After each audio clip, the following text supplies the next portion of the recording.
បាទសួស្តីអ្នកនរគ្នាអញ្ចឹងរថយន្ត2 model តម្លៃប្រហែលគ្នាកំពុងមានទីផ្សារនិងសន្ទុះខ្លាំងក្នុងប្រទេសកម្ពុជារបស់យើងទីមួយគឺរថយន្ត Deadpool S05 ជាមួយនឹងរថយន្ត Ion i6 2026អញ្ចឹងនិយាយឲ្យខ្លីៗបងប្អូនចង់បានរថយន្តដែលបែប Sport រូបរាងស្រស់ស្អាតបាទអត់សាំភ្នែកប្រើប្រាស់មើលទៅវាលក្ខណៈម្យ៉ាងស្ពណ៌បាទអត់ត្រូវការលេងអីច្រើនបងប្អូនអាចជ្រើសរើសរថយន្ត Deadpool S05 ដែលមាន range គីឡូអគ្គិសនីសុទ្ធបានរហូតដល់600គីឡូម៉ែត្របងប្អូនបាទ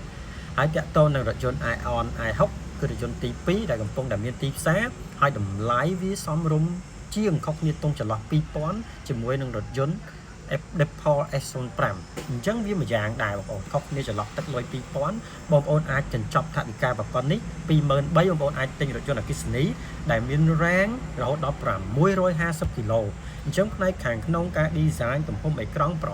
ហែលគ្នា option អីផ្សេងប្រហែលគ្នាតែរូបរាងបងប្អូនចង់បានធំទូលាយបងប្អូនយក Ion i6 បាទហើយបងប្អូនចង់លក្ខណៈសំចៃបាទបងប្អូនយក Ion i6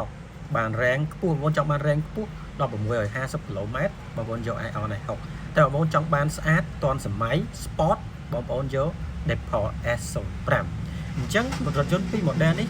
បងប្អូនចង់តុបតែងរថយន្តឲ្យមានសភាពស្អាតជាងមុនទាំងកញ្ចក់បិទហ្វៀមបិទ UV យើងប្រើប្រាស់ប្រភេទ Scott មាន brand ត្រឹមត្រូវទី1របស់ជប៉ុនតម្លៃសមរម្យទី2របស់អាមេរិក brand Espal យើងនឹងដាក់ជូនបងប្អូន free UV មកជុំជូនបងប្អូនហើយបូកជាមួយនឹងកញ្ចក់តុបតែងរថយន្តបងប្អូនមានកម្រាលតាបឡូស្រោមសោស្រោមចង្កូតកម្រាលជើង Type E 5D screen ការពារ HD 8K មួយឈុតពេញបងប្អូនអាចមកលេងបាននៅបាទ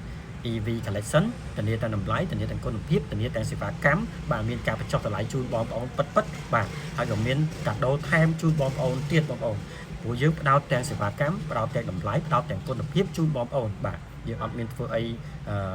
លំយកស៊ីតែមួយថ្ងៃទេបងប្អូនអញ្ចឹងបងប្អូនដែលអតិជនបាទមកលេងកន្លែងខ្ញុំអាចបាទទទួលបានតម្លៃល្អហើយធានាគុណភាពជូនបងប្អូនបាទអរគុណច្រើន